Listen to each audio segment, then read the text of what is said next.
Inilah pasal-pasal kontroversial dalam bab ketenagakerjaan Undang-Undang Cipta Kerja.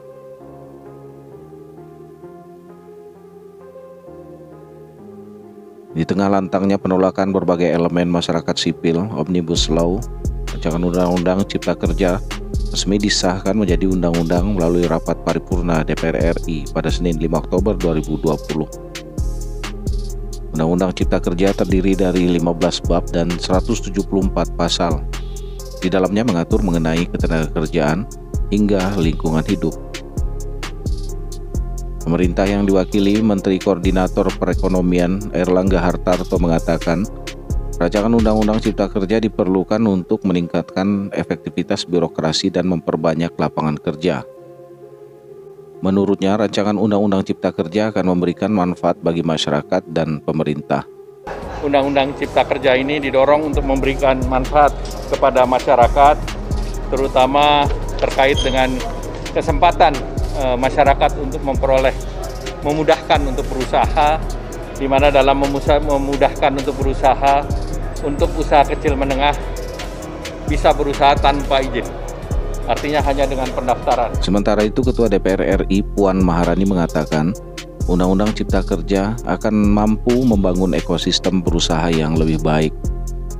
Menurut Puan, pembahasan Undang-Undang Cipta Kerja yang dimulai DPR dan pemerintah sejak April hingga Oktober dilakukan secara transparan dan cermat.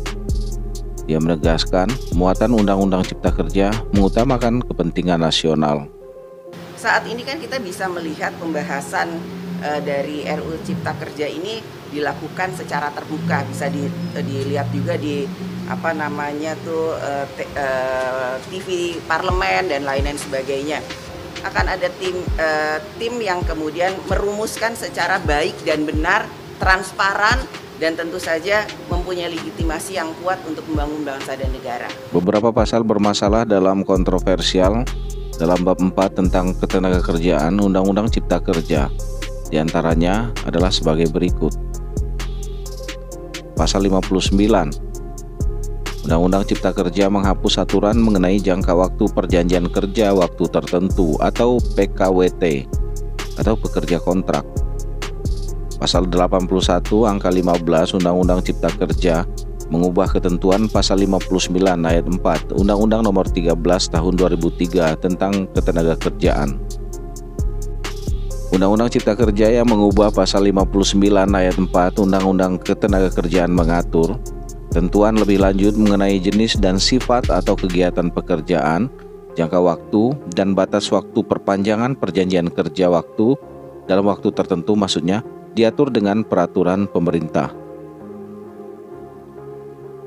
Sementara Undang-Undang Ketenagakerjaan mengatur PKWT dapat diadakan paling lama 2 tahun dan hanya boleh diperpanjang 1 kali untuk jangka paling lama 1 tahun. Ketentuan baru ini berpotensi memberikan kekuasaan dan keleluasaan bagi pengusaha untuk mempertahankan status pekerja kontrak tanpa batas. Pasal 79. Hak pekerja mendapatkan hari libur 2 hari dalam 1 pekan, yang sebelumnya diatur dalam Undang-Undang Ketenagakerjaan dipangkas.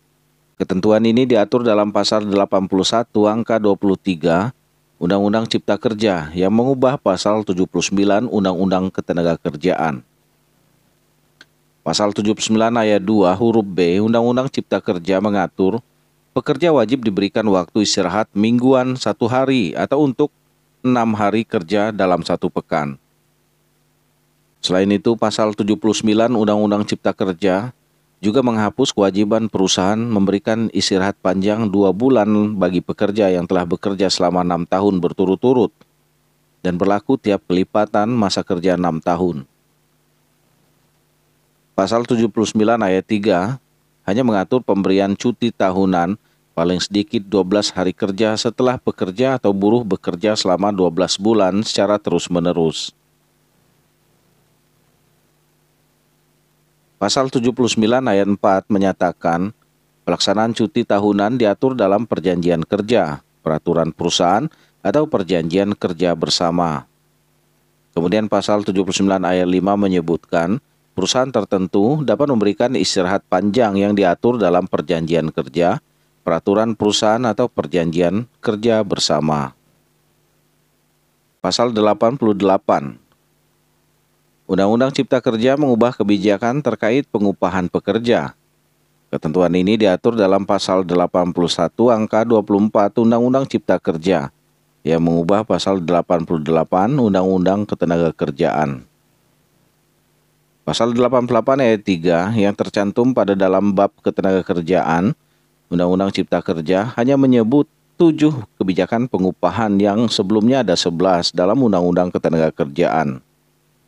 7 kebijakan itu yaitu upah minimum, struktur dan skala upah, upah kerja lembur, upah tidak masuk kerja dan atau tidak melakukan pekerjaan karena alasan tertentu, bentuk dan cara pembayaran upah, hal-hal yang dapat diperhitungkan dengan upah, dan upah sebagai dasar perhitungan atau pembayaran hak dan kewajiban lainnya.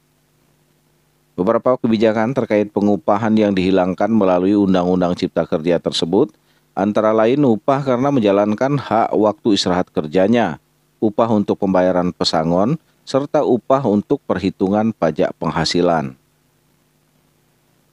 Pasal 88 ayat 4 kemudian mengatakan, tentuan lebih lanjut mengenai kebijakan pengupahan diatur dengan peraturan pemerintah. Pasal-pasal Undang-Undang Ketenagakerjaan yang dihapus. Aturan mengenai sanksi bagi pengusaha yang tidak membayarkan upah sesuai ketentuan dihapus oleh Undang-Undang Cipta Kerja. Penghapusan ini tercantum dalam pasal 81 angka 29 Undang-Undang Cipta Kerja yang menghapus pasal 91 Undang-Undang Ketenagakerjaan. Pasal 91 ayat 1 Undang-Undang Ketenagakerjaan mengatur pengupahan yang ditetapkan atas kesepakatan antara pengusaha dan pekerja atau buruh atau serikat pekerja atau serikat buruh tidak boleh lebih rendah dari ketentuan pengupahan yang ditetapkan peraturan perundang-undangan yang berlaku. Kemudian pasal 91 ayat 2 menyatakan, dalam hal kesepakatan sebagaimana dimaksud dalam ayat 1 lebih rendah atau bertentangan dengan peraturan perundang-undangan. Kesepakatan tersebut batal demi hukum, dan pengusaha wajib membayar upah pekerja atau buruh menurut peraturan perundang-undangan yang berlaku. Selain tercantum pada pasal 91, aturan soal pelarangan membayarkan besaran upah di bawah ketentuan juga dijelaskan pada pasal 90 Undang-Undang Ketenagakerjaan. Namun dalam Undang-Undang Cipta Kerja, ketentuan 2 pasal di Undang-Undang Ketenagakerjaan itu dihapus seluruhnya. Selain itu, Undang-Undang Cipta Kerja menghapus hak pekerja buruh mengajukan permohonan pemutusan hubungan kerja atau PHK jika merasa dirugikan oleh perusahaan. Ketentuan ini diatur dalam pasal 81 angka 58 Undang-Undang Cipta Kerja yang menghapus pasal 169 Undang-Undang Ketenagakerjaan. Pasal 169 ayat 1 Undang-Undang Ketenagakerjaan menyatakan, pekerja atau buruh dapat mengajukan PHK kepada lembaga penyelesaian perselisihan hubungan industrial jika perusahaan diantaranya menganiaya, menghina secara kasar atau mengancam. Pengajuan PHK juga bisa dilakukan jika perusahaan tidak membayar upah tepat waktu selama 3 bulan berturut-turut atau lebih. Ketentuan itu diikuti ayat 2 yang menyatakan pekerja akan mendapatkan uang pesangon 2 kali, uang penghargaan masa kerja 1 kali, dan uang penggantian hak sebagaimana diatur dalam pasal 156. Namun pasal 169 ayat 3 menyebutkan, jika perusahaan tidak terbukti melakukan perbuatan seperti yang diadukan ke lembaga penyelesaian perselisihan hubungan industrial, hak tersebut tidak akan didapatkan pekerja. Pasal 169 ini seluruhnya dihapus dalam Undang-Undang Cipta Kerja. Demikian ulasan Android TV Bengkulu.